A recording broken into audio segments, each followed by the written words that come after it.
से बड़ी खबर का रुख करेंगे। एनडीए में सीटों का फॉर्मूला तय।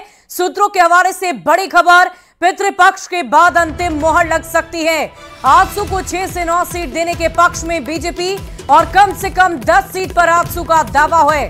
दिल्ली में हो चुकी है कई दौर की बैठक। इस वक्त की बड़ी खबर आपको बता रहे हैं, आजसू को 6 से 9 सीट देने के पक्ष में बीजेपी आ गई है। आपको बता दें कि इससे पहले जो सीटों का फॉर्मूला तय हुआ था उसमें आजसू की नामंजूरी थी, लेकिन अब सीटों में बढ़ोतरी की गई है। आजसू को 6 से 9 सीट देने के पक्ष में बीजेपी आ गई है, पर आजसू का दावा है कि 10 सीट उन्हें दी जाए। दिल्ली में बहुत सारी बैठकों का दौर लगातार जारी है और बैठक अभी भी की जा रही है, लेकिन लगभग माना जा रहा है कि यही फॉर्मूला तय रहेगा एनडीए की तरफ से झारखंड विधानसभा चुनाव को लेकर।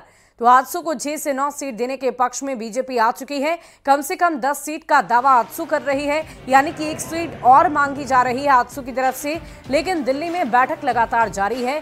बैठकों के अनुसार आगे फिर निर्णय लिया जाएगा कि क्या ये एक और सीट आजसू को दी जाए या नहीं।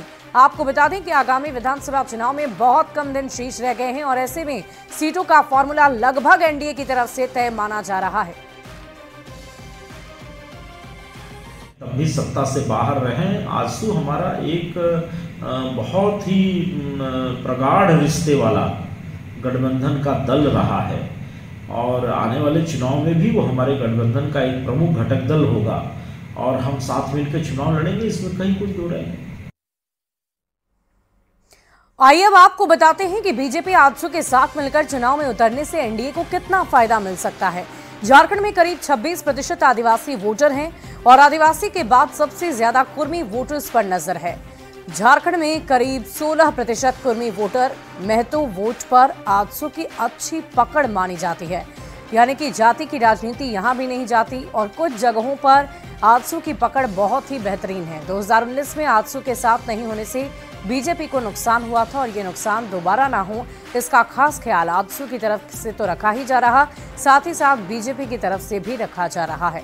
2019 में सीटों के बंटवारे पर बात नहीं बन पाई थी, अगर आपको याद हो, टूट गया था बीजेपी और आजसू का गठबंधन। विधानसभा चुनाव में अकेले आजसू उतरी थी और कुल मिलाकर 52 सीटों पर उसने प्रत्याशियों को उतारा था। गठबंधन टूटने का असर दोनों तरफ नजर आया, नुकसान दोनों तरफ हुआ था और 2019 में झारखंड की सत्ता से बीजेपी बाहर हो गई।